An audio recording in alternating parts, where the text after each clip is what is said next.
Amos Shapes 5.4 36-liter review for wing foiling specifically. Not for prone, but for wing foiling. So my beloved board is 4.5 Armstrong 34-liter. I really like this board as a sinker, and I've been riding it for many years. But I wanted something like kind of safer once you get out far and the wind is iffy, and just give you this few more successes starting the board in light wind.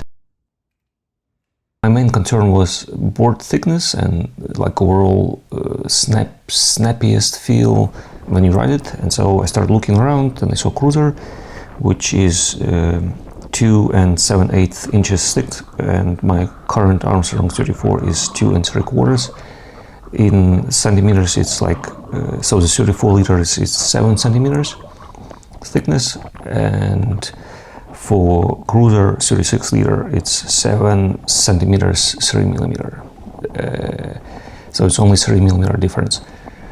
And weight-wise, because KrUzer, my model of KrUzer doesn't have any foot straps, it's 2 kilos 850 grams.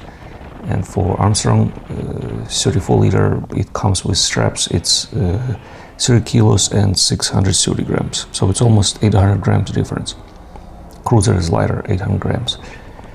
And snappiest, I thought it might lose some snappiest due to such a length, but actually there are no problem. I think the KrUzer is actually snappier than the Armstrong. It's probably due to weight and maybe rigidity, I don't know exactly, but it feels snappier, the KrUzer. And I'm pretty happy with the board overall. You still need some wind to get it started. Like, it's not going to be a miracle in like those 12 knots, you won't be able to start it. But during those like 14 knots days, at best, with KrUzer there is more success to start than the 4.5 Armstrong. Also, there is a lot of seaweed where I ride and need to do like these mini jumps every time to clean the foil, and with KrUzer it's actually much easier to restart. Even if you do something stupid and you don't properly like jump and land on the foil when it like engages right away, KrUzer bounce back right away. It's like almost 100% success. It's very hard not to restart. Versus the 4.5 Armstrong board, you actually have to do it almost perfectly in order to restart. So success rate, I would say like 80% for me. KrUzer is much easier, yeah. Like, it just wants to go. Yeah, even if it touches water, it's like almost no problem. It is so slippery in the water on top, it just does not drag, does not lose any speed almost. I slowed down a bunch of footage where you can see the jumps and how easy it is with the KrUzer. And also you can see, if you look closer at the foil, you can see every jump how much seaweed clears. It's just insane amount, yeah. So you need to do like, I don't know, here, probably 20 jumps a session to actually have fun.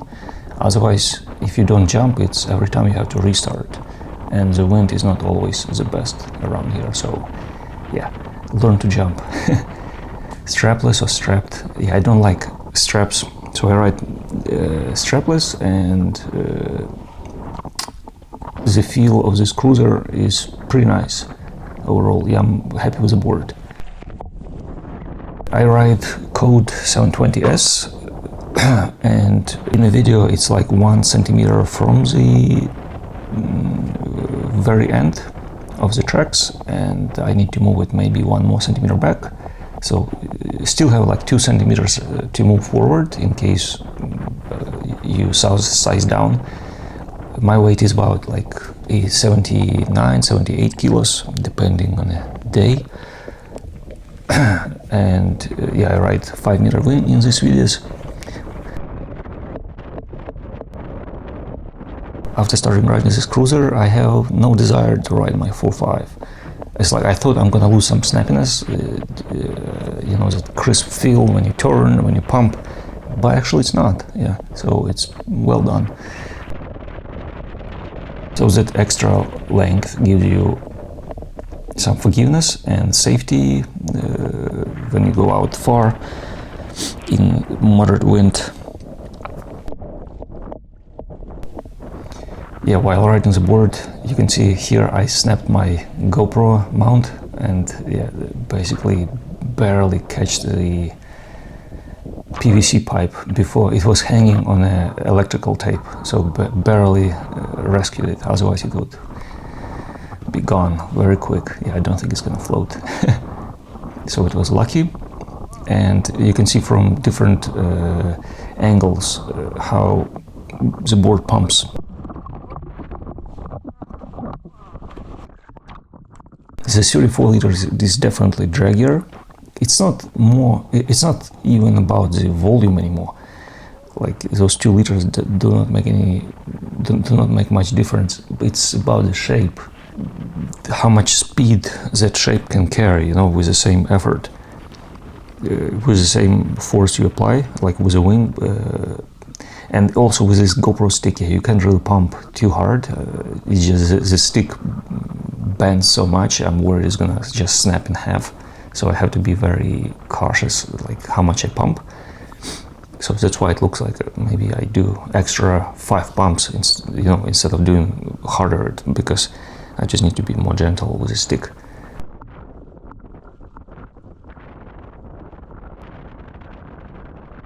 I have no association with Amos at all. I don't know any of the guys behind it. I just regular customer and waited for 2 months for the board. But I think it has very good potential as a low wind sinker board, wing foiling. And yeah, based on the speed it generates, like I think it's very good prone foil as well. Not that I'm prone, but I think yeah, it's gonna be shining in that area as well. The board is so light and compact, it's very easy to carry in and out of the brake. Not that there is any brake in this video, but and yeah, you can see I stacked boards together. So once you look at the KrUzer, the Armstrong does not make sense, like the shape. It's just too much stuff in the wrong place when you see them stacked on top. So it's pretty good progression, and also I like that there is no need for any base plate shims. It's flat, the KrUzer, the same as Armstrong board. This one FG 34 liter is flat. Otherwise, yeah, I saw a bunch of people on Armstrong boards, the new ones, playing with base plate shims, because it's like just they don't come flat, they come under some angle of attack, and sometimes it doesn't make sense in most cases. So flat is always better, I think. And yeah, there is enough room for tracks to play around. And the color, the finish of the board, I really like it, yeah. Well done, guys.